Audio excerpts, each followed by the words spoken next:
آسمان سے برستا چھاجوں پانی، سیاہ گھٹاؤں نے پانی برسا کر سارا جل تھل کر دیا تھا۔ بوندوں سے لدی ہوائیں اونچے درختوں کو جھکا دیتی تھیں اور پتوں سے ٹکراتی بوندیں جل ترنگ کا سما پیدا کر رہی تھیں۔ گرین کاٹیج بجا طور پر گرین کاٹیج تھا۔ کال بیل بجی تھی۔ اس دھواں دھار بارش میں کون ہو سکتا ہے؟ بیل دوبارہ ہوئی۔ وہ جو کوئی بھی پاگل ہے خود ہی اکتا کے چلا جائے گا۔ اس بارش میں گیٹ تک گئی تو خود بھی بھیگ جاؤں گی، اس نے سوچا۔ برستی بوندیں تیز ہوا کے جھونکے سے ٹیرس کے اندر تک چلی آئی تھیں اور اس بوچھاڑ نے اس کی لمبی ریشمی زلفوں میں موتی اٹکا دیے تھے۔ اپنی مومی انگلیوں سے بوندیں جھاڑتے ہوئے اس نے گہرا سانس لیا۔ گلاب کی خوشبو دل و دماغ کو معطر کر گئی۔ تیسری بار بیل پر انگلی رکھ کر ہٹائی نہیں گئی۔ کون بدتمیز ہے جسے اتنی غضب کی بارش میں چین نہیں ہے؟ ایسے موسم میں بھلا دوسروں کو ڈسٹرب کیا جاتا ہے کیا؟ گھر میں کوئی تھا نہیں، سبھی راشد انکل کی طرف گئے تھے۔ اس کا جانے کا موڈ نہیں تھا۔ اس نے ناگواری سے لان کے دوسرے سرے پر گیٹ کی جانب دیکھا اور تقریباً دوڑتے ہوئے اس سمت میں آ گئی۔ سارے کپڑے بھیگ گئے اور یہ اسی کی وجہ سے تھا جو گیٹ کے دوسری طرف تھا۔ جانے کون تھا؟ دانت کچکچاتے ہوئے شیزا نے ذیلی گیٹ کھولا۔ یہ کوئی شرافت ہے؟ اتنی تیز بارش میں دوسروں کے گھر میں دھاوا بولنا، کیا کسی اور وقت نہیں آ سکتے تھے؟ اس نے چھوٹتے ہی مقابل پر حملہ کر دیا۔ لمبے براؤن رین کوٹ میں، کالر کانوں پہ چڑھائے، دائیں ہاتھ میں سیاہ چمڑے کا سفری بیگ تھامے، اس کی انگلی ہنوز کال بیل پہ جمی تھی۔ اگر کال بیل میں کرنٹ آ جاتا نا تو آپ کی طبیعت صاف ہو جاتی۔ مقابل کی پیشانی پہ ناگواری کی لکیریں لمحے بھر کو ابھریں پھر معدوم ہو گئیں۔ افتخار سے ملاقات ہو سکتی ہے کیا جی؟ کون افتخار؟ وہ انجان بن گئی۔ مطلب یہ گرین کاٹیج نہیں ہے؟ اجنبی نے سفری بیگ نیچے رکھ دیا۔ ہاں ہے، مگر اس کا مطلب یہ نہیں ہے کہ گرین کاٹیج میں لازماً کوئی افتخار نامی شخصیت موجود ہو، وہ ناک چڑھاتے ہوئے بولی۔ اجنبی کی پیشانی پہ معدوم ہوتی شکنیں دوبارہ واضح ہو گئیں۔ آپ اندر آنے دیں گی یا یہیں گیٹ پہ کھڑے کھڑے دم نکال دیں گی؟ ایک تو میں سفر سے تھکا ہارا آیا ہوں، اوپر سے دھواں دھار بارش، اور اب آپ کا انتہائی غیر مناسب رویہ۔ غیر مناسب رویہ؟ وہ اتنی تہذیب سے بات کر رہی تھی اور وہ سر پہ چڑھا آ رہا تھا۔ غیر مناسب رویہ تو اس کا ہے جو اتنی بارش میں پریشان کرنے چلا آیا۔ اندر آنے دیں، وہ جیسے بے حد اکتا آ گیا تھا۔ کیوں؟ بابا جی کا گھر ہے کیا؟ وہ بدتمیزی سے بولی۔ آپ پلیز کسی اور کو بلا دیں، آپ سے بات کرنا وقت ضائع کرنا ہے۔ میں آپ کی ملازمہ نہیں ہوں جو حکم کی تعمیل میں دوڑی چلی جاؤں گی۔ اپنا راستہ ناپیے، یہاں کسی افتخار نامی ہستی کا وجود نہیں ہے۔ چلے آئے کہیں سے فضول میں دماغ خراب کرنے۔ اس نے دھپ سے گیٹ بند کر دیا۔ اس بھیگے مرغ نے کیا سمجھا تھا اسے؟ وہ اس لہجے کی قطعی عادی نہیں تھی۔ پتہ نہیں افتخار بھائی سے اس کا کیا تعلق ہے۔ وہ جانے کو مڑی، گھنٹی پھر بجی۔ گیٹ نہیں کھلے گا، تشریف لے جائیے آپ۔ وہ گیٹ کھولے بغیر اونچی آواز میں چیخی۔ آپ کو تمیز نہیں ہے؟ گھر آئے مہمانوں سے ایسے سلوک کیا جاتا ہے؟ تلملاہٹ بھری آواز۔ شیزا کو ہنسی آ گئی۔ بارش میں ٹھٹھرتے موصوف کو نانی یاد آ گئی ہوگی۔ وہ ذرا کی ذرا بارش میں بھیگی تھی۔ ٹھنڈی ہوائیں اس کے وجود سے ٹکرا کے اس کی ہڈیوں کو سن کر رہی تھیں، اور وہ جو اتنی دیر سے بارش میں بھیگ رہا تھا اس کی حالت کتنی پتلی ہوگی۔ دھڑ دھڑاتے گیٹ نے اسے چونکا دیا۔ میں ٹھٹھر رہا ہوں، گیٹ کھولیے۔ ٹھٹھرتے رہیے، یہی آپ کی صحت کے لیے اچھا ہے اور دماغ درست کرنے کا ٹوٹکا بھی ہے۔ وہ دوبارہ اپنی نشست پہ آن بیٹھی۔ لمحوں کے لیے اس کا دھیان بھیگے مرغ کی جانب مبذول رہا، پھر کندھے جھٹک کے کمرے میں آ گئی۔ بھیگے کپڑوں سے نجات حاصل کر کے اس نے ہیٹر آن کیا اور کرسی ہیٹر کے پاس گھسیٹ لی۔ یہ سردیوں کی بارش بھی مزہ دیتی ہے اور کپکپا بھی دیتی ہے۔ اس نے بجتے دانتوں کو ایک دوسرے پر جمایا اور ہاتھ ہیٹر کے قریب کر دیا۔ گاڑی کا ہارن مسلسل بج رہا تھا۔ یقیناً سب لوٹ آئے تھے اور افتخار بھائی بھی۔ اگر اجنبی نے افتخار بھائی سے شکایت کر دی تو مشکل ہو جائے گی۔ وہ جو اطمینان سے بیٹھی تھی اس کا سارا اطمینان رفو چکر ہو گیا۔ ارے وہ کہاں اب تک موجود ہوگا؟ وہ کوئی پاگل تو نہیں جو بارش میں کھڑا بھیگتا رہے اور ٹھٹھرتا رہے۔ خود کو تسلی دے کر وہ گیٹ کی طرف دوڑی، لیکن اس کا خیال غلط تھا۔ وہ شخص کہیں نہیں گیا تھا، وہ گیٹ کے ساتھ والی دیوار سے چپکا کھڑا تھا۔ افتخار بھائی گاڑی سے اتر کے اس کے گلے لگ رہے تھے۔ یہاں بارش میں کیوں کھڑے ہو؟ اندر کیوں نہیں چلے گئے؟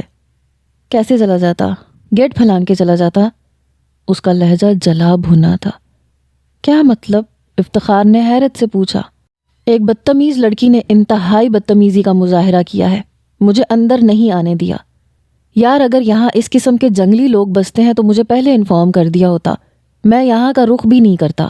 سوری یار، شیزا تمہیں پہچان نہیں پائی ہوگی، ورنہ وہ اس حد تک ال مینرڈ تو نہیں ہے۔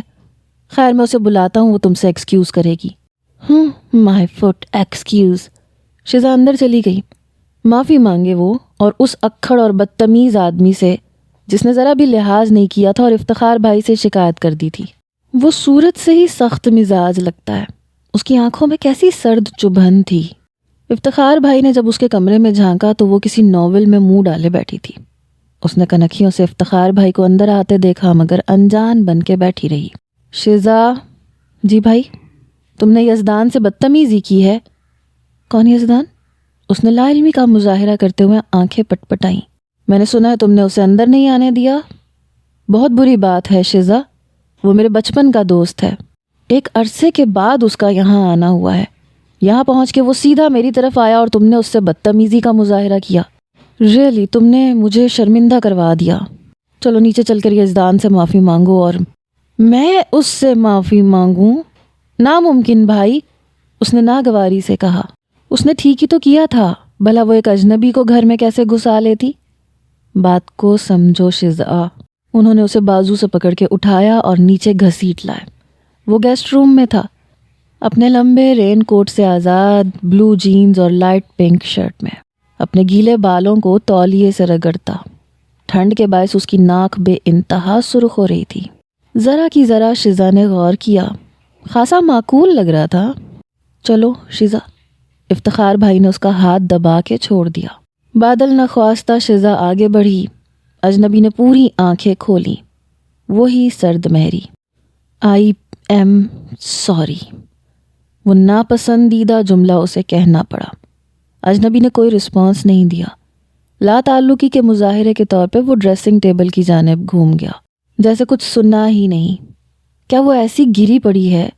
شیزا کو لگا جیسے اس کے اندر کی ساری تپش اس کے چہرے پہ آ گئی۔ اسے افتخار بھائی کا خیال تھا، ورنہ وہ ہرگز اس بددماغ شخص کا سامنا نہ کرتی۔ چائے کا پوچھو شیزا۔ وہ مڑ رہی تھی تو افتخار بھائی نے اس کے کان میں کہا، آپ خود کو نہیں پوچھ لیتے؟ بھائی تم نے بدتمیزی کی ہے نا، اس کی تلافی کے لیے یہ زیادتی ہے بھائی۔ میری خاطر شیزا۔ افتخار بھائی باہر چلے گئے۔ آپ چائے پینا پسند کریں گے؟ اس کے سوال کا کیا نادر جواب ملا۔ محترمہ آپ کب تک میرے سر پہ سوار رہیں گی؟ اور شیزا کو لگا جیسے اس کے کانوں سے گرم آگ کی لپٹیں باہر نکل رہی ہیں۔ وہ مسلسل اس کی توہین کر رہا تھا اور وہ محض افتخار بھائی کی خاطر اسے برداشت کر رہی تھی، ورنہ موصوف کی طبیعت خوب اچھی طرح صاف کر دیتی۔ میں آپ کے سر پہ سوار ہوں یا آپ میرے اعصاب پر سوار ہوئے چلے جا رہے ہیں؟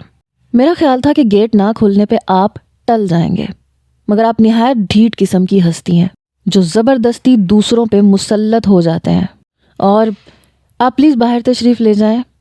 وہ گھوما اور دھیمے سے پھنکارا۔ میں کیوں جاؤں؟ یہ ہمارا گھر ہے۔ وہ پھیل گئی، بھلا کیوں اس نکچڑے کی باتیں برداشت کرتی؟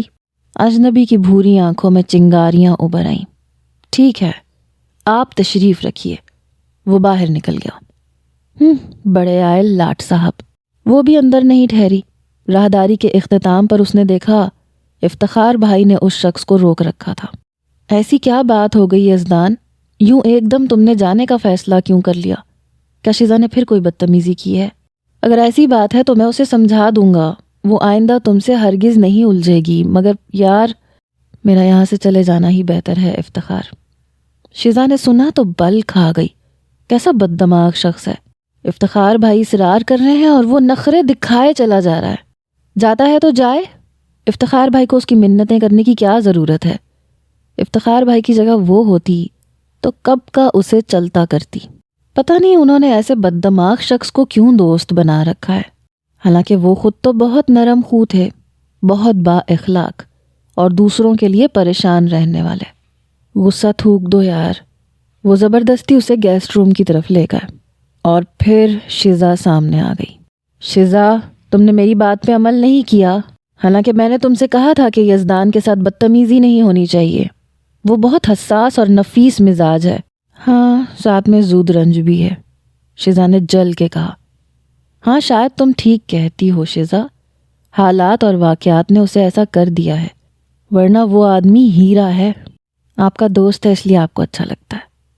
اچھا چلو مٹی ڈالو، چائے بنا کے یزدان کے کمرے میں لے کے آؤ، میں بھی وہیں پہ ہوں۔ آل رائٹ، وہ اچھے بچوں کی طرح مان گئی۔ کچھ بھیگے موسم کا تقاضا تھا، اس نے سموسے تل لیے، پاپڑ بھی، شامی کباب بھی۔ چائے کی ٹرے سجا کر وہ گیسٹ روم کی جانب آ گئی، مگر دروازے کے اندر قدم رکھتے ہی جیسے رک گئی۔ افتخار بھائی نے کہا تھا کہ وہ وہاں موجود ہوں گے، مگر وہ وہاں نہیں تھے۔ البتہ اجنبی کھڑکی کے پردے ہٹائے کھڑا تھا۔ باہر برستی بوندوں کا کھیل جاری تھا اور وہ پتھر کی طرح ساکت تھا۔ لمحے بھر کو شزا کا دل چاہا کہ وہ واپس مڑ جائے، لیکن افتخار بھائی کی خفگی کے خیال نے اسے اس اقدام سے باز رکھا۔ یہ چائے، اس نے ٹرے میز پہ رکھ دی۔ وہ مڑا، اس کی بھوری آنکھیں سرخ ہو رہی تھیں۔ وہ ٹرے رکھ کے واپس پلٹی تو اس کی آواز نے اس کے قدم جکڑ لیے۔ میں چائے نہیں پیوں گا، آپ ٹرے واپس لے جائیے۔ شزا جل کے رہ گئی۔ وہ اتنی محنت سے چائے بنا کر لائی تھی، اتنی چیزیں بنائی تھیں، اور وہ سارے کیے کرائے پہ پانی پھیر کر جانے کون سی تسکین کرنا چاہتا تھا۔ میں افتخار بھائی کو بھیجتی ہوں، انہی کی زبان آپ کو سمجھ میں آتی ہے۔ اس کا لہجہ تلخ ہو گیا۔ جب میں کہہ رہا ہوں کہ آپ ٹرے لے جائیے تو دیکھیے جناب، آپ چائے پئیں یا نہ پئیں، یہ آپ کی مرضی ہے۔ مجھے افتخار بھائی نے چائے لانے کو کہا تھا، اور ویسے ایک بات کہوں، دوسروں کے گھروں میں ایسے نخرے زیب نہیں دیتے، اور اتنا سمجھ لیجئے کہ آپ کا رویہ آپ کو مہمان کے بجائے بلائے جان بنا رہا ہے۔ اور وہ سارا حساب بے باک کرنے جا رہی تھی، مگر اس کے باقی الفاظ لبوں میں ہی رہ گئے۔ وہ چیتے کی طرح اس کی طرف لپکا اور اس سے 2 قدم کے فاصلے پہ رک گیا۔ شزا بی بی، کیا یہ ممکن نہیں ہے کہ آپ اپنی صورت مجھے نہ دکھائیں؟ مقابل کے سخت الفاظ۔ وہ چند لمحے اسے گھورتی رہی۔ اس شخص کی دماغی حالت صحیح نہیں لگ رہی تھی، یقیناً ذہنی طور پہ بیمار ہے۔ وہ کوئی بھی جواب دیے بغیر مڑ آئی۔ فون کی گھنٹی بجی، صوبیہ کا فون تھا۔ کیسی ہو صوبیہ؟ ٹھیک ہوں، کیا تم اس وقت آ سکتی ہو شزا؟ خیریت؟ صبا کی طبیعت خراب ہو گئی ہے، اسے ڈاکٹر کی طرف لے کر جانا ہے۔ اس وقت گھر میں کوئی نہیں ہے اور میں تنہا ہوں۔ صوبیہ کا لہجہ روحان سا تھا۔ اوکے تم بے فکر رہو، میں ابھی پہنچتی ہوں۔ صوبیہ کی بہن صبا ایک بے حس اور ظالم شخص کے ظلم کا شکار تھی۔ شزا سالوں پہلے صبا سے ملی تھی۔ وہ ایک شگفتہ مزاج اور شوخ لڑکی تھی، بات بات پہ مسکراہٹیں بکھیرنے والی، تتلیوں اور خوشبوؤں کی باتیں کرنے والی۔ اور ایک اب کی صبا تھی، مرجھائی، کملائی، زندگی سے بیزار، آنکھوں میں ویرانیاں سمیٹے۔ صبا کو دیکھ کر شزا کو دھچکا لگا تھا۔ وہ خوشبو لہجے والی صبا کہاں کھو گئی؟ وہ زندہ دل لڑکی کہاں گم ہو گئی؟ اس کی آنکھوں کی ویرانیاں اور وحشتیں اس کے اندر جیسے چنگاریاں بھر دیتی تھیں۔ قسم سے صوبیہ، ایک بار وہ شخص میرے سامنے آ جائے، میں اس کا گریبان پکڑ کے اس سے صبا پہ کی گئی زیادتیوں کا حساب مانگوں گی، اس کے 14 طبق روشن کر دوں گی، ایسا سبق دوں گی کہ آئندہ وہ کسی معصوم کو برباد کرنے سے باز آ جائے گا۔ ویسے وہ تھا کون صوبیہ؟ گزری باتوں کو دہرانے سے کیا فائدہ شزا؟ بس یوں سمجھ لو وہ صبا کی زندگی میں بہار کے جھونکے کی مانند داخل ہوا تھا اور اسے خزاؤں کے سپرد کر کے چلتا بنا۔ کیا باقاعدہ نکاح ہوا تھا صوبیہ؟ ہاں نکاح ہوا تھا، مگر جب رخصتی کا تقاضا کیا تو وہ پیٹھ دکھا گیا۔ وہ چال باز اور دغا باز تھا۔ وہ صبا کے جذبات سے کھیلتا رہا اور جب دل بھر گیا تو چلتا بنا۔ کسی کے وہم و گمان میں بھی نہیں تھا کہ وہ ایسا نکلے گا۔ وہ صبا سے بے حد محبت کرتا تھا، دونوں کی رضامندی سے نکاح ہوا تھا۔ تم نے اس کے اس طرح رفو چکر ہونے کی وجہ دریافت نہیں کی؟ صوبیہ، ریلی تم ایک بار مجھے اس کا اتا پتہ بتا دو. کان سے پکڑ کر اسے اس دہلیز پر نہ لے آئی تو شزا نام نہیں میرا. اس کا واسطہ تم جیسی بزدل لڑکیوں سے پڑا ہے، مجھ سے نہیں. میں اسے بتا دوں گی کہ لڑکیاں اتنا ترن والا نہیں ہیں جنہیں برباد کر کے وہ چلتا بنے. سنی بھائی کی سنگت میں صبا بہت خوش تھی. مجھے آج بھی یاد ہے جب پہلے پہل سنی بھائی یہاں آئے تھے تو ان کی صبا سے ٹکر ہوئی. صبا کے ہاتھ میں پکڑی ساری کتابیں فرش پہ بکھر گئیں. او سوری. سنی نے کتابیں اٹھا کے صبا کی جانب بڑھائیں. آپ کو چوٹ تو نہیں آئی؟ نہیں. صبا نے خود کو گرنے سے سنبھال لیا تھا. دراصل جلدی میں مجھے آپ دکھائی نہیں دی. اس سے آپ یہ نہ سمجھ لیجئے گا کہ میں اندھا ہوں. حقیقت میں اتنے حسن کو دیکھ کر آنکھیں خود بخود چندیا جاتی ہیں. جی؟ صبا کی گنہری پلکیں اٹھیں اور پھر جھک گئیں. کیا آپ صبا ہیں؟ جی. صوبیہ سے معلوم ہوا تھا مجھے. ٹھہریے میں اپنا تعارف کروا دیتا ہوں. مجھے سنی کہتے ہیں. میں زلفی کا دوست ہوں. ہم دونوں کلاس فیلو ہیں. جی. اس کا چہرہ گلگوں ہو رہا تھا. وہ اجنبی تھا مگر اس کی باتیں، اس کے جملے، وہ اجنبی لگ نہیں رہا تھا. وہ بات کرنے کا فن جانتا تھا. وہ حواسوں پہ چھا جانے کی اہلیت رکھتا تھا. جی کے علاوہ بھی کچھ کہنا جانتی ہیں آپ؟ وہ جیسے اس کی بھوکھلاہٹ سے محظوظ ہو رہا تھا اور مسلسل مسکرا بھی رہا تھا. بھیگی رات اور ملگجے گلابی اندھیروں میں اس لڑکی کی سیاہ آنکھیں آنچ دے رہی تھیں. وہ کومل جیسی نازک لڑکی تھی. وہ چلا گیا تھا لیکن صبا کے لیے بے چینیاں چھوڑ گیا. یہ کون تھا صوبیہ؟ موصوف نے اپنا تعارف کروایا تو ہے. زلفی بھائی کے کلاس فیلو ہیں. کیسے لگے تمہیں؟ کیا مطلب؟ مطلب اپنی آنکھوں سے پوچھو جو اس شخص کے سامنے جھکی جا رہی ہیں. اپنے لبوں سے پوچھو جن پر ایک غیر مرئی مسکراہٹ بکھر گئی تھی. اور ماروں گی صوبیہ، تنگ مت کرو. اچھا جی، بعد میں حساب کتاب کر لوں گی. ویسے سنی بھائی ہیں A1. تمہاری اور ان کی جوڑی جچے گی. صوبیہ تنگ کر رہی تھی. صوبیہ کی بچی، باز نہیں آؤ گی تم. وہ اپنے کمرے میں جا چھپی. واقعی وہ اپنی بدلتی کیفیت پہ حیران تھی. وہ رات اس نے آنکھوں میں کاٹ دی اور اس کے بعد کی کئی راتیں بھی. اس نے کھڑکی کی جالیوں پہ چہرہ ٹکاتے خود سے اعتراف کیا. مان لو صبا، تم اس شخص کے لیے بے چین ہو جس سے ملاقات چند منٹوں پہ محیط ہے. برستی بوندوں والے دن اس نے ستون سے ٹیک لگائے ہتھیلی باہر پھیلائی تو کتنی بہت سی بوندیں شبنم کی طرح اس کی گلابی ہتھیلی پر جم سی گئیں. میں اگر مصور ہوتا تو آپ کی تصویر ضرور بناتا. اس کی آواز سن کر صبا کی نوکیلی پلکیں ریشمی رخساروں پہ بکھر گئیں. دل کی دنیا اتھل پتھل ہو گئی. آداب. وہ مسکرایا. اس کی بھوری روشنیوں والی آنکھیں بھی مسکرا رہی تھیں. وہ گھبرا کے سیدھی ہو گئی. کیا میرا انتظار کر رہی تھیں؟ گردن نفی میں ہلانا چاہتی تھی مگر پلکیں اقرار میں جھک گئیں. آپ زلفی بھائی گھر پہ نہیں ہیں. اس کے ہاتھ پاؤں جیسے پھول رہے تھے. اگر میں کہوں کہ میں تم سے ملنے آیا ہوں تو؟ وہ سیدھا اس کی آنکھوں میں دیکھ رہا تھا. وہ ہڑبڑا گئی. جی؟ جی. وہ ہنسا. ویسے ایک بات کہوں، آپ بوکھلاتی ہوئی بہت دل فریب لگتی ہیں. وہ مزید بوکھلا گئی. آپ بیٹھے، میں آپ کے لیے چائے لے کے آتی ہوں. کترا کے بھاگ رہی ہو؟ نہیں تو. ٹھنڈی بھیگی ہوائیں اس کی ریشمی زلفوں میں سرسرا رہی تھیں. کیا راز و نیاز ہو رہے ہیں؟ صوبیہ قریب آ کے کھنکاری. راز و نیاز بتائے تھوڑی جاتے ہیں. وہ مسکرایا. صوبیہ نے دیدے مٹکائے. او ہو، تو ماں بدولت سے پردے داری برتے جا رہی ہے. خیر آپ نہ بتائیں، میں صبا سے ساری باتیں اگلوا لوں گی. کیوں صبا؟ اس نے صبا کی چٹکی بھری. بکو مت صوبیہ. صبا کے لیے وہاں کھڑے رہنا دشوار ہو گیا. کہاں چلیں؟ صوبیہ کے سوالات سٹپٹا رہے تھے اسے. چائے بنانے. دیکھو چائے میں چینی مت گھولنا. کیوں؟ اس نے حیرت سے پلکیں جھپکائیں.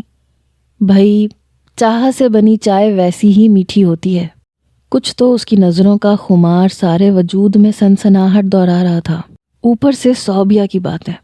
وہ کچن کی طرف بھاگ گئی. وہ چائے کی ٹرے اٹھا کر ٹیرس پر آئی تو دیکھا وہ دونوں کین کی کرسیوں پہ براجمان تھے۔ برستی بوندوں والا یہ مہکتا دن کتنا دل فریب تھا۔ یہ چائے اس نے ٹرے میز پہ رکھ دی۔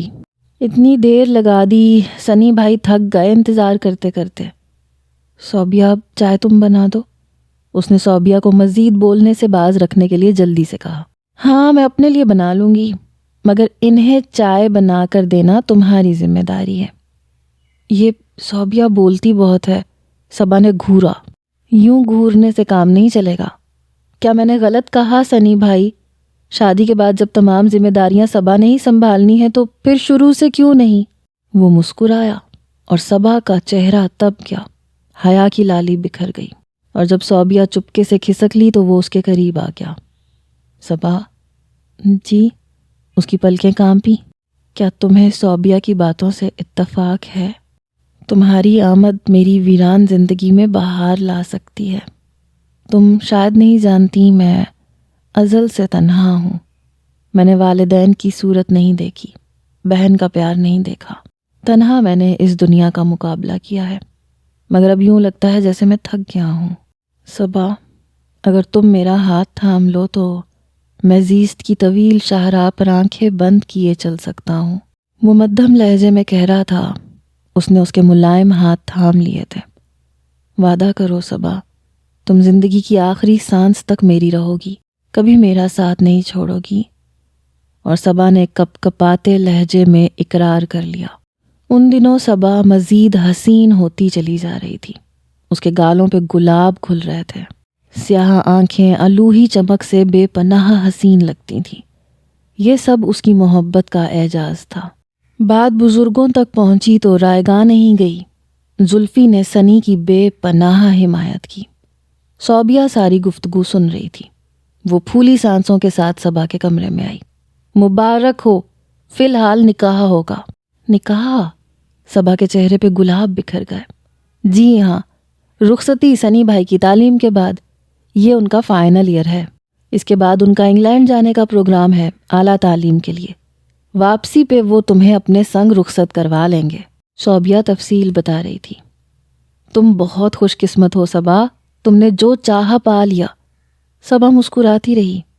نکاح سادگی سے ہوا تھا، پھر بھی تقریب بہترین تھی۔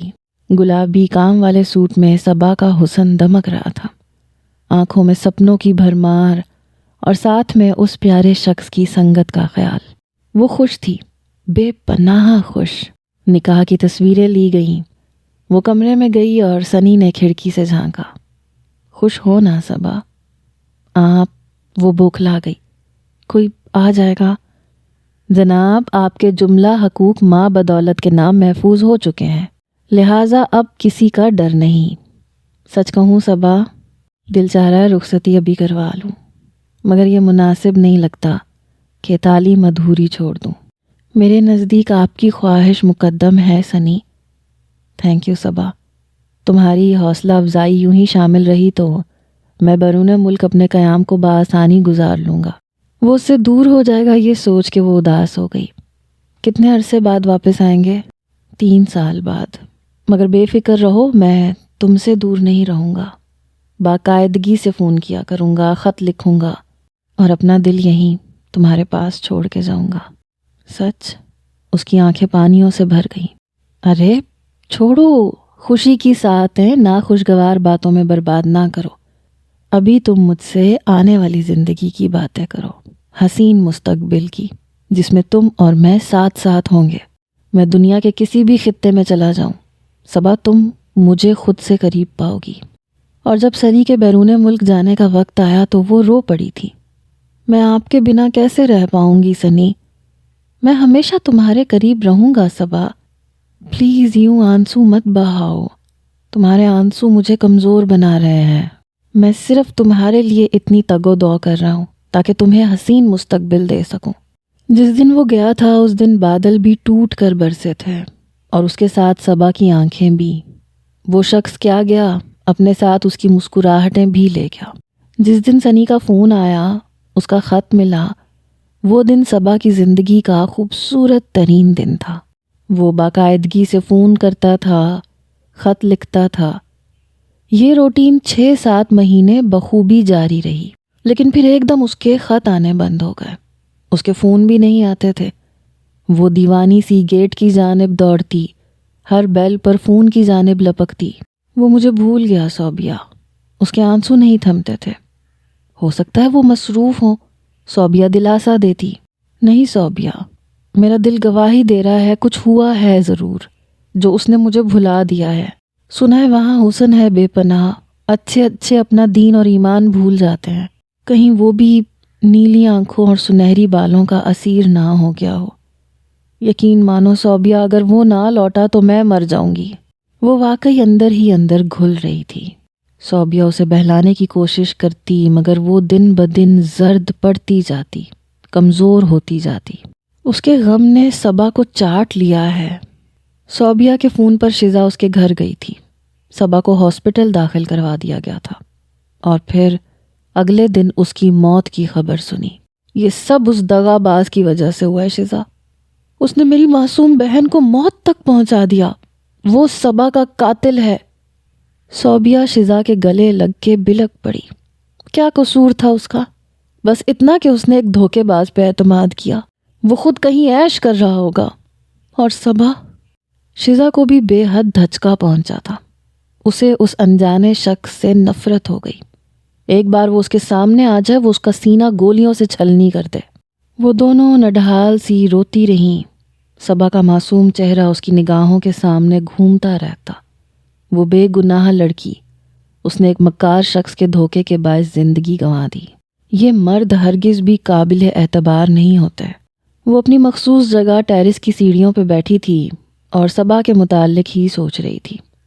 یزدان پورچ میں کھڑی گاڑی سے ٹیک لگائے گم سم کھڑا تھا۔ یقیناً اس شخص کو بھی کوئی دکھ ہے۔ اس کی خاموش آنکھوں کے سناٹے جانے کون سی کہانی، کون سا افسانہ چھپائے ہوئے ہیں۔ یوں لگتا ہے جیسے اپنے کندھوں پر کوئی ناقابل برداشت بوجھ اٹھائے ہوئے ہے۔ وہ اندر جانے کے لیے اٹھ کھڑی ہوئی۔ شزا، افتخار بھائی سامنے تھے۔ جی، ٹیبل پہ کھانا لگ چکا ہے، تم ذرا یزدان کو بلا لاؤ، میں ایک ضروری فون کر لوں۔ افتخار بھائی کہہ کے واپس پلٹ گئے۔ وہ چپ چاپ بنا کسی بحث کے پورچ کی جانب آ گئی۔ اس نے بغور دیکھا، وہ پتھر کی طرح کھڑا تھا۔ اس کے قدموں کی چاپ پہ بھی وہ مڑا نہیں تھا۔ یزدان صاحب، اس نے مدھم لہجے میں پکارا۔ وہ پھر بھی ساکت کھڑا رہا۔ یزدان صاحب، کھانا کھا لیجئے۔ وہ پلٹا۔ شزا کو لگا جیسے ان روشنیوں والی بھوری آنکھوں کی سطح پہ ہلکی سی نمی ہے۔ کھانا ٹھنڈا ہو جائے گا۔ تو پھر مقابل کی پیشانی پہ شکنوں کا جال تھا۔ اس کے لہجے کا شزا نے برا نہیں مانا۔ افتخار بھائی آپ کو بلا رہے ہیں۔ وہ بنا اس کی جانب دیکھے تیز تیز قدموں سے اندر کی جانب بڑھ گیا۔ اس نے دیکھا کہ وہ برائے نام ہی کھانا کھا رہا تھا۔ کیا بات ہے ایزی، کھانا ڈھنگ سے کیوں نہیں کھا رہے؟ افتخار بھائی نے پوچھا۔ بھوک نہیں ہے یار۔ آخر مسئلہ کیا ہے؟ تم کچھ اپسٹ لگ رہے ہو۔ نہیں تو۔ وہ اٹھ گیا۔ اس کے لہجے کا ٹوٹا پن شزا نے اپنے دل پہ محسوس کیا۔ کوئی بات ضرور ہے جو وہ پچھلے دنوں کی نسبت بے حد مضطرب اور بے چین ہے۔ وہ اپنے کمرے کی طرف جا رہی تھی۔ یزدان کے کمرے سے آواز آ رہی تھی۔ اس نے چپکے سے جھانکا۔ وہ ایزی چیئر پہ آنکھیں موندے پڑا تھا۔ سامنے ڈیک مدھم سروں میں بج رہا تھا۔ شام تنہائی کی ہے، آگے کی منزل کیسے؟ جو مجھے راہ دکھائے وہی تارا نہ رہا، کوئی ہمدم نہ رہا، کوئی سہارا نہ رہا۔ کاش وہ اس کے اندر جھانک سکے۔ تم یہاں کیا کر رہی ہو شزا؟ پشت پہ افتخار بھائی آ گئے۔ وہ گڑبڑا گئی۔ اس نے دیکھا یزدان بھی آنکھیں کھولے اس کی جانب متوجہ تھا۔ کیا سوچتا ہوگا وہ چوروں کی طرح اس کے کمرے میں جھانکتی پھرتی ہے، کنسوئیاں لیتی ہے، حالانکہ وہ اس قسم کی تھی نہیں کہ دوسروں کے معاملات میں دخل دیتی پھرتی۔ پتہ نہیں اس اجنبی کی آنکھوں کے خاموش سناٹے اس کے دل و دماغ سے کیوں لپٹ گئے تھے۔ دل واضح طور پہ محسوس کر سکتا تھا۔ سامنے کرسی پر جھولتے شخص کے چہرے پر ناگواری کے تاثرات ابھرے۔ چائے پیو گے یزدان؟ وہ شزا کا بازو تھام کر اندر کمرے میں لے آئے۔ اس کا چہرہ خجالت کے احساس کے تحت سرخ ہو رہا تھا۔ شزا بہت بہترین چائے بناتی ہے، افتخار بھائی نے کہا۔ انہوں نے ڈیک آف کر دیا۔ میں فی الحال تنہائی چاہتا ہوں افتخار۔ اس کی آنکھیں بے حد سرخ ہو رہی تھیں۔ یار کیا مجنوؤں جیسی حالت بنا رکھی ہے، اتنے عرصے بعد پاکستان لوٹے ہو، کہیں گھومو پھرو، ایسا کیوں نہیں کرتے کہ آج کا ڈنر باہر کر لیتے ہیں؟ اس بہانے شیزا کی شکایت بھی دور ہو جائے گی کہ میں اسے گھماتا پھراتا نہیں ہوں۔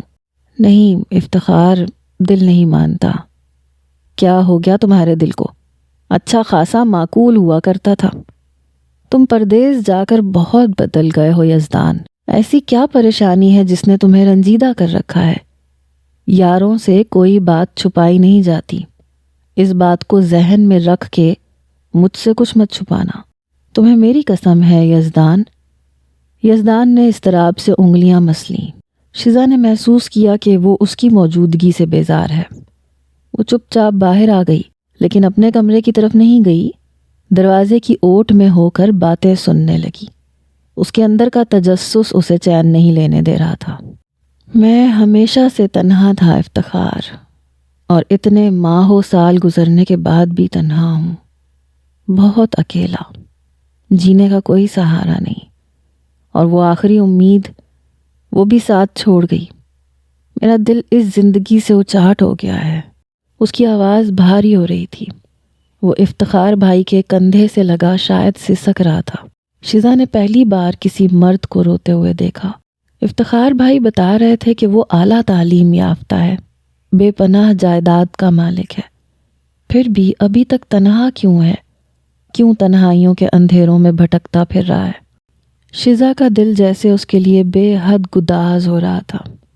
شام کو وہ اس کے لیے چائے بنا کر لے گئی، دیگر لوازمات سمیت۔ یہ چائے وہ اس کے بالکل سامنے تھی۔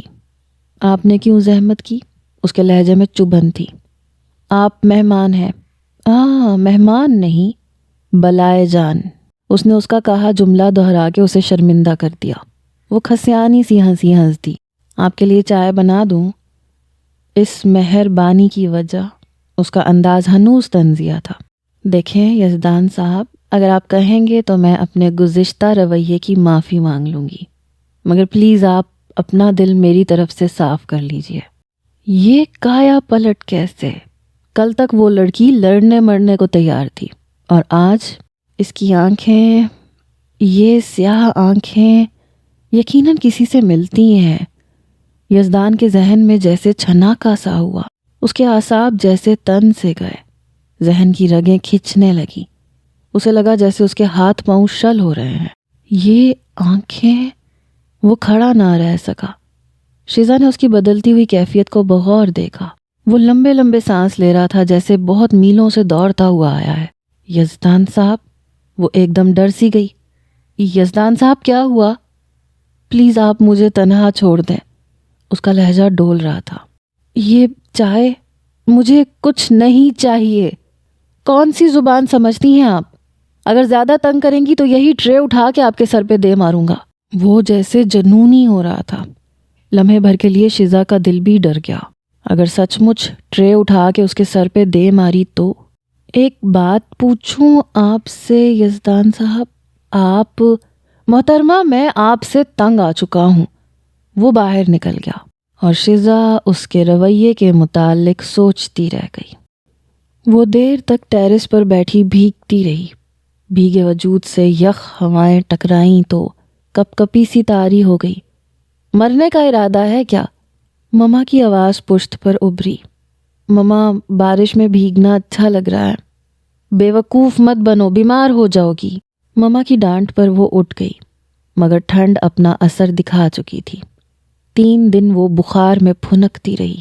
نیم بے ہوشی کی حالت میں مما، پپا اور افتخار بھائی اس کے سرہانے بیٹھے رہے۔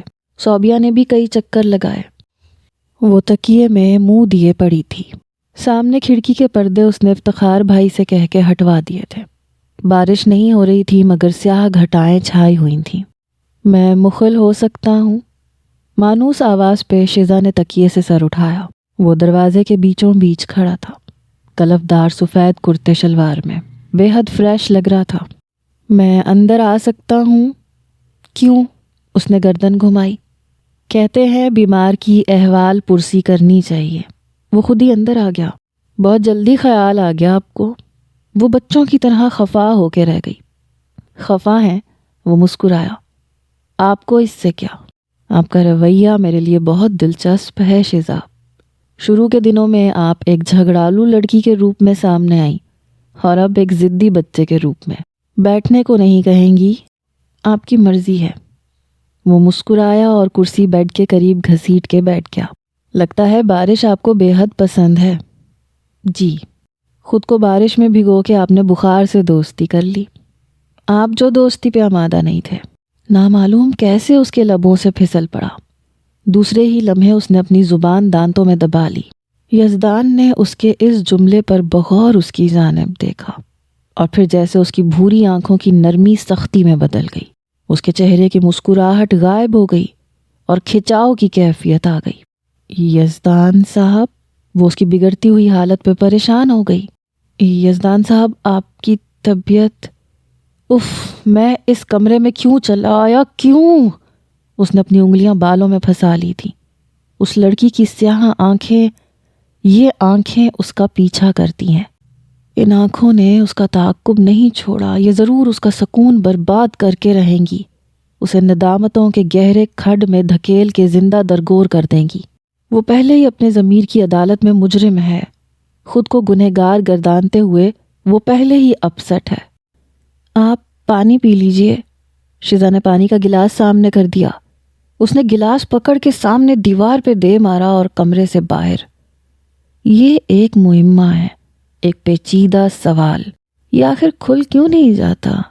کون سا بوجھ کندھوں پہ اٹھائے پھر رہا ہے؟ کیوں یکلخت جنونی انداز اپنا لیتا ہے؟ اس کی زندگی میں ایسا کیا گزرا ہے؟ وہ بستر پہ رہ نہ سکی۔ افتخار بھائی؟ وہ افتخار بھائی کے سامنے آ گئی۔ کیا بات ہے شزا؟ وہ آپ کے ریسٹورنٹ میں کھانا کھلانے کا کیا ہوا؟ شاید گھومنے پھرنے سے اس شخص کی طبیعت پہ خوشگوار اثر پڑے۔ وہ محسوس کر رہی تھی کہ اسے اس شخص سے ہمدردی ہونے لگی ہے۔ وہ اسے مسکراتے دیکھنا چاہتی تھی، خوش باش اور نارمل۔ اگر تمہاری طبیعت ٹھیک ہے تو آج رات ڈنر پہ چلتے ہیں۔ تو پھر یہ پروگرام پکا؟ بالکل۔ وہ خود ہی یزدان کے سامنے آ گئی۔ آج رات ڈنر باہر کر لیں؟ آپ کو ضرور چلنا ہے ساتھ۔ آپ مجھ پہ حکم چلانے والی کون ہے؟ وہ ہنوز تلخ تھا۔ جو بھی سمجھ لیں۔ وہ مسکرائی۔ میں کہیں نہیں جاؤں گا، اور اگر میں کہوں تو؟ یہ لڑکی اس قدر مہربان کیوں ہو رہی ہے؟ کیوں اس کے قریب ہونے کی کوشش کر رہی ہے؟ وہ اس قدر ٹوٹا پھوٹا اور دل فگار ہے کہ کسی کے سامنے دامن میں کچھ ڈالنے کے قابل نہیں۔ وہ مجرم سے گنہگار ہے۔ اس کے کھاتے میں ایسا جرم ہے جس کی معافی ممکن نہیں، حالانکہ وہ اس جرم کا دانستہ مرتکب نہیں ٹھہرا تھا۔ اس جرم کے لیے وہ اپنے ضمیر کی عدالت میں روزانہ کوڑے کھاتا تھا۔ تو پھر تیار رہیے گا۔ دیکھیے، آپ میرا سر مت کھائیے۔ جی نہیں، مجھے انسانی مغز سے کوئی رغبت نہیں ہے۔ وہ ہنسی۔ وہ لب بھینچے خاموش کھڑا رہا۔ افتخار بھائی نے بھی بے حد اصرار کیا تو وہ جانے پہ راضی ہوا۔ سارے راستے افتخار بھائی اور شزا باتیں کرتے رہے اور وہ چپ چاپ کھڑکی سے باہر دیکھتا رہا۔ افتخار بھائی، کیا آپ کے دوست نے گونگے کا گڑ کھا لیا ہے؟ تم خود پوچھ لو۔ وہ مسکرائے۔ کیوں یزدان صاحب؟ آپ بولنے کا موقع دیں گی تو میں بولوں گا نا۔ وہ گردن موڑ کے بولا۔ لیجئے، میں منہ پہ انگلی رکھ لیتی ہوں، آپ دل کھول کے باتیں کریں۔ شزا نے جھٹ منہ پہ انگلی رکھ لی۔ وہ دھیمے سے مسکرا دیا۔ شزا نے دیکھا مسکرانے سے اس کی آنکھیں لو دینے لگتی تھیں۔ ریسٹورنٹ کا ماحول ملک جیسا تھا۔ کھڑکی کے ساتھ والی ٹیبل پہ بیٹھتے شزا نے باہر دیکھا۔ شیشے پر بارش کی بوندیں پھسل رہی تھیں۔ ابھی لمحوں پہلے بارش شروع ہوئی تھی۔ وہ بچوں کی طرح خوش ہو گئی۔ گرما گرم چکن کارن سوپ پیتے ہوئے اس نے ایک نگاہ سامنے بیٹھے شخص پہ ڈالی۔ وہ افتخار بھائی سے مدھم لہجے میں گفتگو کر رہا تھا۔ سیاہ پینٹ اور سیاہ شرٹ میں اس کی رنگت دمک رہی تھی۔ وہ سنجیدہ سا بندہ تھا۔ شزا نے کتنی مرتبہ چپ کے اسے دیکھا اور دل کے قریب محسوس کیا۔ مس شزا، کھانے سے مکمل انصاف کریں۔ اسے کم کھاتے دیکھ کر وہ پہلی بار مخاطب ہوا۔ دراز زلفوں والی اس حسین لڑکی میں ضرور کوئی کشش ہے۔ وہ پہلی مرتبہ اس کے متعلق سوچ رہا تھا۔ کہاں کھو گئے یار؟ افتخار بھائی نے اس کی آنکھوں کے سامنے انگلیاں نچائیں۔ کہیں نہیں، وہ سنبھل کے مسکرایا۔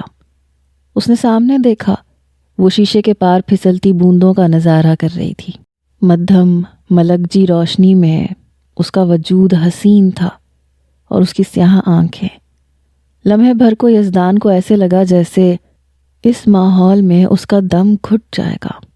اس نے 2-4 لمبے لمبے سانس لیے، پھیپھڑوں میں قید ہوا آزاد کی۔ اس کی روشن پیشانی پہ جیسے پسینے کے قطرے نمودار ہوئے۔ افتخار، گھر چلیں؟ وہ کھانے سے ہاتھ کھینچ کے بولا۔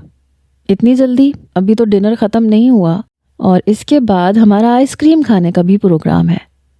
بالکل، افتخار کی باتوں کی تائید شیزا نے سر ہلا کے کی۔ تو پھر میں چلا جاتا ہوں، تم لوگ بعد میں آ جانا۔ وہ اٹھ کے کھڑا ہو گیا۔ شیزا نے بغور اسے دیکھا۔ پہلے بھی 2-3 مرتبہ وہ اسی کیفیت سے دوچار ہوا تھا۔ اس کی بے تحاشا روشنیوں والی جگمگاتی آنکھوں کی جلملاہٹیں معدوم ہو گئی تھیں۔ وہی کھچاؤ، وہی تناؤ۔ وہ کسی اعصابی دباؤ کا شکار ہے۔ وہ بھی بیٹھے بیٹھے کھڑی ہو گئی۔ چلیے بھائی چلتے ہیں۔ اوکے، میں بل دے آؤں۔ یزدان پارکنگ لاٹ کی طرف آ گیا۔ شیزا نے بھی پیروی کی۔ وہ اسے مخاطب کرتے ہوئے گھبرا رہی تھی۔ اتنا تو جان ہی گئی تھی کہ ایسی کیفیت میں اس کی حالت جنونی ہو جاتی ہے اور وہ کسی کا لحاظ نہیں کرتا۔ وہ جاننا چاہتی تھی کہ اس اعصابی دباؤ کا مطلب کیا ہے۔ وہ سڑک پہ دوڑتی گاڑیوں کو دیکھ رہا تھا۔ اسے بارش میں بھیگنے کی بھی پرواہ نہیں تھی۔ جب افتخار بھائی لوٹے وہ تب بھی چپ تھا۔ نہ شیزا نے کوئی بات چھیڑی۔ ارے بے وقوف، بارش میں بھیگ رہے ہو تم دونوں، گاڑی میں کیوں نہیں بیٹھ گئے؟ اور شیزا، تم تو پہلے سے بخار سے اٹھی ہو، پھر بستر پکڑنے کا ارادہ ہے کیا؟ چلو جلدی اندر بیٹھو۔ افتخار بھائی نے ڈانٹ پلائی۔ یزدان چونکا۔ واقعی وہ بارش میں بھیگ رہی تھی۔ اگر وہ پھر بیمار پڑ گئی تو اس کا ذمہ دار وہ ہوگا۔ اس نے اپنے ساتھ ساتھ اس معصوم لڑکی کو بھی سزا دی۔ اپنے اعصابی تناؤ میں وہ جیسے ساری انسانیت بھلا دیتا تھا۔ سارا قصور اپنے کھاتے میں ڈالتے وہ جیسے شرمندہ ہو رہا تھا۔ سوری شیزا، وہ گویا ہوا۔ کس بات کے لیے؟ آپ جانتے ہیں مجھے بارش میں بھیگنا بہت اچھا لگتا ہے۔ وہ مسکرائی۔ اس نے دیکھا وہ پھر نارمل ہو رہا تھا۔ واپسی پر انہوں نے آئس کریم ضرور کھائی تھی، البتہ یزدان شرمندگی ظاہر کر رہا تھا۔ میری وجہ سے تم لوگوں کو ڈنر ادھورا چھوڑنا پڑا۔ It's all right Yazdan. اس دن افتخار بھائی اور یزدان کہیں گئے تھے۔ یہ نادر موقع تھا۔ وہ یزدان کے کمرے میں آ گئی۔ شاید اس کے ذہنی خلفشار کے متعلق کوئی سراغ مل جائے۔ اس کا سوٹ کیس کھلا تھا، ایک آدھ کپڑا باہر جھانک رہا تھا۔ شیزا نے سوٹ کیس کھنگالا، کچھ بھی ہاتھ نہیں آیا۔ ڈائری قسم کی کوئی شے بھی نہیں تھی۔ وہ سارے کپڑے ترتیب سے رکھ رہی تھی، تبھی سفید شرٹ میں سے چند تصویریں پھسل پڑی۔ یہ کس کی تصویر ہے؟ شیزا نے تصویریں سمیٹی اور ایک تصویر کو دیکھ کر اسے دھچکا سا لگا۔ 1 2 3، یہ ساری تصویریں صبا اور یزدان کی تھیں۔ دلہن بنی صبا، نکاح نامے پہ دستخط کرتی، یزدان بھی سائن کرتا۔ یہ سب کیا تھا؟ شیزا کو لگا جیسے اس کے بہت قریب کوئی گولا زوردار آواز میں پھٹا ہے۔ اس کا سر گھوم گیا۔ تو کیا یزدان ہی وہی مکار اور دھوکے باز شخص ہے جس کی دھوکے بازی کی وجہ سے صبا قبر کی تاریکیوں میں اتر گئی؟ تو کیا یہ وہ آدمی ہے جس نے صبا کے جذبات سے کھیلا اور پھر دامن چھڑا لیا؟ وہ صبا کا قاتل ہے، صبا کا مجرم؟ اس کے ہاتھ صبا کے خون سے رنگے ہوئے ہیں اور وہ اتنے دنوں سے ایک قاتل کو مہمان بنائے رہی، اس کی خدمتوں پہ کمر بستہ اس کے لیے ہلکان ہوتی رہی۔ اف خدا! اس کے ہاتھوں سے تصویریں پھسل کر قالین پر بکھر گئی۔ وہ مکار صبا کے بعد اب اسے شکار کرنے آیا ہے، اسے اپنے دام میں پھانسنے، اس پہ داؤ پھینکنے۔ وہ کھڑی نہ رہ سکی، لڑکھڑا کے کرسی پہ گر سی گئی۔ اس کے کانوں میں جیسے سائیں سائیں ہو رہی تھی۔ اس کی آنکھوں کے سامنے اندھیرا چھا رہا تھا۔ جب صوبیہ کو پتہ چلے گا، وہ اس کی بہن کے قاتل کی مہمان نوازی کرتی رہی، جبکہ وہ اس کا قاتل تھا، اسے سرعام پھانسی پہ لٹکانا چاہیے تھا، بیچ چوراہے پہ کوڑے مارے جانے چاہیے تھے، اور وہ اس شخص کے طلسم میں گرفتار ہوئے جا رہی تھی۔ دروازے پہ کھٹکا ہوا، یزدان کی صورت نمودار ہوئی۔ ارے شزا آپ! وہ اندر آ گیا۔ وہ اپنی ہی رو میں اندر آیا تھا، مگر پھر جیسے جھٹکا کھا کے رک گیا۔ مس شزا، کیا ہوا؟ آپ کی طبیعت تو ٹھیک ہے؟ اس نے ایک نظر شزا پہ ڈالی اور دوسری نگاہ قالین پہ بکھری تصویروں پہ۔ لمحے بھر کے لیے یزدان کا رنگ متغیر ہوا، مگر پھر اس نے خود کو اگلے ہی لمحے سنبھال لیا۔ یہ تصویریں؟ وہ غرا کے مقابل تن گئی۔ ان تصویروں نے تمہارا پول کھول دیا، تمہارے گرد تنے پردے کھینچ دیے۔ تم فریبی، دھوکے باز، مکار! وہ کانپ رہی تھی، اس کا لہجہ ڈول رہا تھا۔ حیرت اور صدمے نے جیسے اس کے اعصاب شل کر دیے تھے، اور یزدان حیرت سے گنگ تھا۔ صبا میری بہن جیسی تھی، اسے دھوکہ دے کے تمہیں کیا ملا بے رحم انسان؟ تم صبا کو نکاح کے بندھن میں باندھ گئے اور پھر پلٹ کے خبر بھی نہ لی۔ وہ تمہاری راہ تکتے تکتے ہمیشہ کے لیے سو گئی۔ شزا، میں دھوکے باز نہیں ہوں۔ میں بہت دیر بعد وہ سنبھلا۔ میں تمہارا خون پی جاؤں گی، میں تمہیں زندہ نہیں چھوڑوں گی۔ وہ بے حد جنونی ہو رہی تھی۔ وہ اس کی طرف لپکی۔ وہ اس اچانک افتاد سے گھبرا گیا۔ شزا نے اس کا گریبان پھاڑ ڈالا، اس کے چہرے پہ ناخن گاڑ دیے۔ شزا، ہوش میں آؤ، پلیز میری بات سنو۔ ایسا نہیں ہے جیسا تم نے سمجھا ہے، حقیقت کچھ اور ہے۔ یہ درست ہے کہ میں نے صبا سے نکاح کیا تھا، وہ میری چاہت تھی، مگر مجھے کچھ نہیں سننا۔ تم یہاں سے نکل جاؤ، چلے جاؤ یہاں سے۔ وہ ہذیانی انداز میں چیخ رہی تھی، اسے دھکیل رہی تھی۔ اس شور شرابے پہ افتخار بھائی بھی اندر آ گئے۔ اندر کا منظر انہیں بھونچکا کر دینے کے لیے کافی تھا۔ یہ کیا شزا، پاگل ہو گئی ہو تم؟ وہ تیزی سے اس کی جانب لپکے، شزا کو تھام لیا۔ وہ ہنوز چیخ رہی تھی۔ افتخار بھائی، یہ صبا کا قاتل ہے، اسے گولی مار دیں، اسے گھر سے نکال دیں۔ ہوش میں آؤ شزا، افتخار بھائی نے اسے جھنجھوڑا، پھر یزدان کی طرف گھومے۔ یہ سب کیا ہے یزدان؟ یہ سب ان تصویروں کی بدولت ہے۔ یزدان نے قالین پہ پھیلی تصویروں کی طرف اشارہ کیا۔ پتہ نہیں شزا نے یہ دیکھ کے کیا سوچا ہے اور کیا سمجھا ہے، حالانکہ میں ہرگز دھوکے باز اور مکار نہیں ہوں، مگر شٹ اپ! تم اپنی مکاری پہ پردہ نہیں ڈال سکتے۔ تم نے صبا کو دھوکہ دیا ہے، تم نے اسے قتل کیا ہے۔ افتخار بھائی اسے کھینچ کے اس کے کمرے میں لے آئے تھے۔ وہ بہت اپسیٹ تھی۔ وہ اس شخص کا وجود ایک لمحے کے لیے بھی اس گھر میں برداشت نہیں کر سکتی تھی۔ وہ جیسے خود ہی کو ملامت کر رہی تھی۔ ایک گھٹیا اور نیچ انسان جس کے لیے تم بے چین ہو رہی تھی، اپنے سچے اور کھرے جذبات اس کے نام کرنے چلی تھی۔ اس نے فوراً صوبیہ کو فون کیا۔ صوبیہ، تمہاری بہن کا قاتل ہمارے گھر میں موجود ہے۔ کون؟ صوبیہ چونکی۔ وہی جس نے صبا کو دھوکہ دیا ہے۔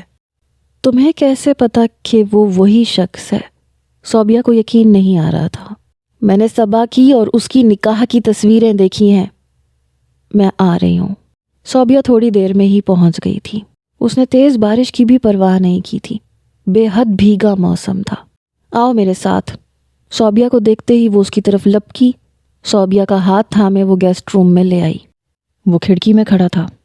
اس شخص پہ تھوک دو صوبیہ، اپنے ہاتھوں سے اس کے سینے میں خنجر اتار دو، وہ اونچی آواز میں چیخی تھی۔ یزدان مڑا۔ صوبیہ کو دھچکا لگا، اس کی آنکھیں پھیل سی گئیں۔ سنی؟ اس کا چہرہ جیسے زرد پڑ گیا۔ اسے شزا کی اطلاع پہ یقین نہیں آیا تھا، مگر اس شخص کو مقابل دیکھ کر اس کے اندر سے جلال کی لہر امڑ آئی تھی۔ تم کیوں لوٹ کے آئے ہو اب؟ صبا کی موت پر تو تم نے گھی کے چراغ جلائے ہوں گے، تمہارے راستے کا پتھر جو ہٹ گیا۔ جواب دو، کیا قصور تھا صبا کا؟ کیا خطا تھی اس کی جو تم نے اسے اتنی بڑی سزا دی؟ صوبیہ نے اسے جھنجھوڑ ڈالا۔ وہ صوبیہ کو غیر متوقع طور پہ سامنے پا کر جیسے لمحے بھر کو پتھر ہو گیا۔ صوبیہ، وہ اسی قدر کہہ سکا، تم نے اسے مار ڈالا۔ کیوں؟ صوبیہ دھاروں دھار رو رہی تھی۔ شزا نے نفرت سے اس شخص کی جانب دیکھا جو گم سم کھڑا تھا۔ یہ کیا جواب دے گا صوبیہ؟ یہ مجرم ہے صبا کا، تمہارا اور میرا۔ میں اعتراف کرتی ہوں صوبیہ، انجانے میں بھی صبا کے نقش قدم پہ چل نکلی تھی، مگر خدا نے کرم کیا، اس کا پول کھول دیا، اس کی کمینی فطرت کو آشکار کر دیا۔ اس کی آنکھوں سے نفرت کی چنگاریاں نکل رہی تھیں۔ شزا، میں ایسا ہرگز نہیں ہوں جیسا تم نے سمجھا ہے۔ میں دیکھ لو صوبیہ، اس شخص کی ڈھٹائی دیکھو، پول کھل جانے کے باوجود بھی اپنا جرم تسلیم نہیں کر رہا۔ اسے کہتے ہیں ایک تو چوری، اوپر سے سینہ زوری۔ شزا نے ہونٹ سکیڑے۔ کیا تم مجھے صفائی کا موقع نہیں دو گی شزا؟ وہ جیسے بے بسی سے بولا تھا۔ نہیں، ہرگز نہیں، میں کچھ سننا ہی نہیں چاہتی، وہ چیخ کے بولی۔ وہ خاموشی سے باہر نکل آیا۔ مانا کہ وہ صبا کا مجرم تھا، مگر اس حد تک قابل نفرت نہیں تھا جتنا اس لڑکی نے سمجھ لیا تھا۔ وہ کیسے اپنی پوزیشن کلیئر کر سکے گا؟ وہ دیر تک بارش میں بھیگتا رہا۔ اس کی نگاہوں سے گر جانے کا تصور اسے اذیت دے رہا تھا۔ سب کہیں گئے تھے۔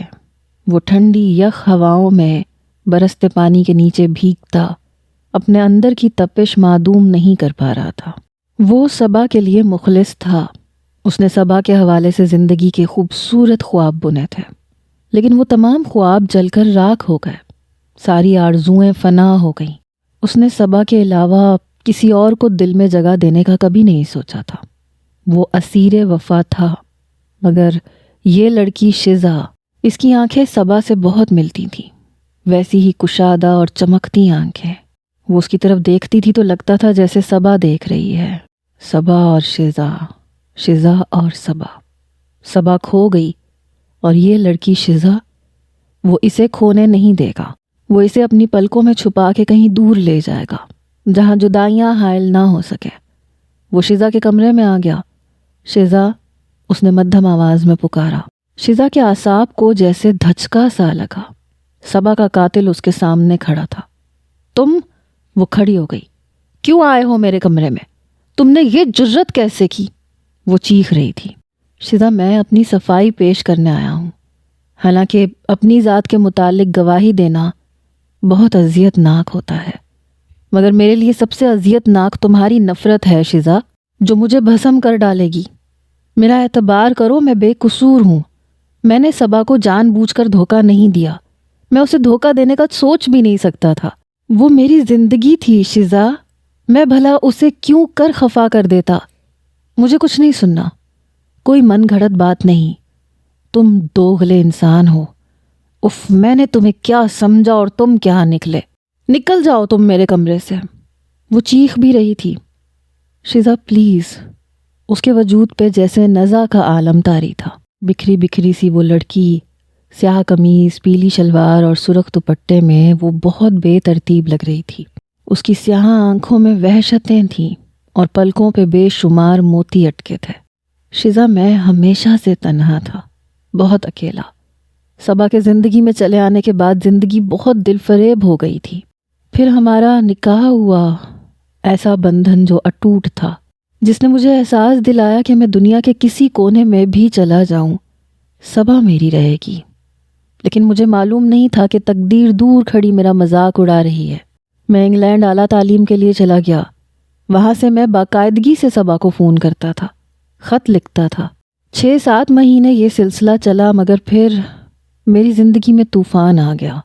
ایسا حادثہ رونما ہو گیا جس نے مجھے صبا سے دور کر دیا۔ میرا ایکسیڈنٹ ہو گیا، میری یادداشت جاتی رہی۔ پورے 2 سال کے لیے میں مکمل اندھیروں میں ڈوب گیا۔ مجھے اپنی خبر نہیں تھی، صبا کیسے یاد رہتی؟ میں تمہیں اس ہاسپٹل کا سرٹیفکیٹ دکھانے کو تیار ہوں جہاں میں زیر علاج تھا، اور جب میری یادداشت لوٹی تو سب کچھ ختم ہو چکا تھا۔ میرے سارے خواب جل کے راکھ ہو چکے تھے، میری آرزوئیں، میری تمنائیں اور میری زندگی۔ صبا، یہاں کوئی میرا جاننے والا نہیں تھا، ایسے میں یہاں چلا آیا۔ افتخار نے مجھے کھلی باہوں سمیت قبول کیا۔ وہ میرے ساتھ گزرنے والے حادثے میں شریک ہے، وہ سب جانتا ہے۔ صبا مر گئی، مگر اس کی آنکھیں زندہ تھیں۔ شزا، تمہاری آنکھیں اس سے بہت ملتی ہیں۔ بار بار تمہاری طرف دیکھتے ہوئے میرے اعصاب جواب دے جاتے ہیں۔ مجھے لفظوں کے جال میں مت الجھاؤ۔ وہ یقین کرنے کو تیار نہیں تھی۔ میری ذات کی سچائی کا گواہ افتخار ہے شزا، تم اس سے تصدیق کر سکتی ہو۔ مجھے کسی تصدیق کی ضرورت نہیں ہے۔ وہ کمرے سے باہر نکل گئی۔ روتی دھوتی، اور وہ سوچتا رہ گیا۔ تنہائی کی شام اس کا مقدر ہے، یہی اس کا نصیب ہے۔ اس کی آنکھوں کے گوشے بھیگ گئے، وہ کمرے میں آ گیا، اٹیچی میں کپڑے ٹھونستا وہ بہت دل گرفتہ ہو رہا تھا۔ وہ واپس لوٹا ہی کیوں؟ وہ وہیں پردیس میں کہیں مر کھپ کیوں نہیں گیا؟ صبا کے بجائے وہ فنا ہو جاتا۔ اس نے ایک پرچے پر چند لائنیں گھسیٹ دیں۔ ایک ہی شہر میں اتنی بارشیں ٹھیک نہیں، آؤ ہم تم بانٹ لیں آنکھوں کی برسات۔ وہ ٹیرس پر آ گیا۔ وہ اپنی مخصوص جگہ پہ گھٹنوں میں سر دیے بیٹھی تھی۔ اس کے قدموں کی چاپ پہ اس نے سر نہیں اٹھایا۔ اتنی نفرت۔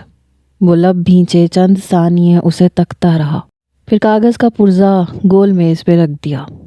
میں جا رہا ہوں شزا۔ وہ قریب آ گیا۔ وہ بے حس و حرکت بیٹھی تھی۔ اتنے دنوں تمہیں پریشان کیا، ہو سکے تو معاف کر دینا۔ جواب ندارت۔ وہ یہاں سے نفرتیں سمیٹے جا رہا ہے۔ شاید وہ اسی قابل ہے کہ اس سے نفرت کی جائے۔ یہاں سے نکل کر اس کی کوئی منزل نہیں ہوگی، کوئی راستہ نہیں۔ خدا حافظ شزا۔ وہ ٹیرس کی سیڑھیاں اتر گیا۔ شزا نے گردن اٹھا کے سامنے دیکھا۔ وہ سچ مچ جا رہا تھا۔ آسمان سے چھاجوں برستا پانی۔ وہ جس دن آیا تھا اس دن بھی خوب بارش ہو رہی تھی، اور اب جب جا رہا تھا تو تب بھی بادل خوب برس رہے تھے۔ لیکن ایک فرق تھا، تب اس کی آنکھیں نہیں برس رہی تھیں۔ تب وہ یوں دل گرفتہ اور اداس نہیں تھا۔ وہ خود سے لڑتے جیسے بے دم ہو رہی تھی۔ جب وہ ساری حقیقت آشکار کر چکا ہے تو کاہے کا تناؤ، کاہے کی نفرت؟ صبا سے بے وفائی میں اس کا ہاتھ نہیں ہے۔ یہ تقدیر تھی جس نے ان دونوں کے درمیان اٹوٹ بندھن ہوتے ہوئے بھی انہیں ملنے نہیں دیا۔ جدائی ان کے مقدر میں لکھتی، اور یہ تقدیر ہی تھی جو اسے اس کے در پہ لے آئی۔ دفتن ہوا زور سے چلی اور ٹیبل پہ پڑا کاغذ اڑ کے اس کے قدموں میں آن پڑا۔ اس نے کاغذ اٹھا لیا۔ ایک ہی شہر میں اتنی بارش ٹھیک نہیں، آؤ ہم تم بانٹ لیں آنکھوں کی برسات۔ ساری تحریر بارش کی بوچھاڑ نے بھگو دی، اور اس سے زیادہ اس کی آنکھوں نے۔ اس نے سامنے دیکھا، وہ جا رہا تھا۔ وہی لمبا براؤن رین کوٹ، کالر کانوں تک چڑھائے، دائیں ہاتھ میں وہی سیاہ چمڑے کا سفری بیگ۔ وہ اس تنہا مسافر کو کیا یوں ہی بے نیم و مراد جانے دے گی؟ تیز بارش کے پار اس کا ہیولا دھندلا دھندلا سا تھا۔ وہ ایک لمحے میں اٹھی اور تقریباً دوڑتے ہوئے لون عبور کر گئی۔ کھلے گیٹ میں وہ اس کے سامنے تھی، بارش میں بھیگتی۔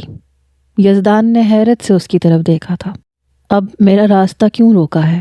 وہ منہ سے کچھ نہیں بولا تھا، البتہ اس کی آنکھوں کے سوال نے شزا کو یہی سمجھایا تھا۔ میں نے سوچا اب اتنی بارش میں آپ کیسے جائیں گے؟ بھیگنے پہ اگر نمونیا ہو گیا تو؟ وہ شرارت سے مسکرا رہی تھی۔ نمونیا ہو گیا تو تمہاری بلا سے؟ ایسی بھی کیا لا تعلقی جناب؟ وہ مسکرا رہی تھی، اس کی آنکھیں تک مسکرا رہی تھیں۔ بارش میں بھیگتی وہ لڑکی، اس کے لہجے کی سختی معدوم تھی۔ اس کی آنکھوں کی نفرتیں نرم نرم جذبات میں بدل گئی تھیں۔ یہ کیا لکھا تھا؟ اس نے کاغذ اس کے سامنے کیا۔ ساری تحریر بارش نے دھو دی تھی۔ میں نے کچھ نہیں لکھا۔ وہ مکر گیا۔ مکریں مت، مجھے زبانی یاد ہے جو لکھا تھا۔ کیا لکھا تھا؟ وہ سیدھا اس کی آنکھوں میں دیکھ رہا تھا، جبکہ شزا کے لیے اتنی بے تحاشا جھلملاہٹوں والی آنکھوں میں دیکھنا دوبھر ہو گیا تھا۔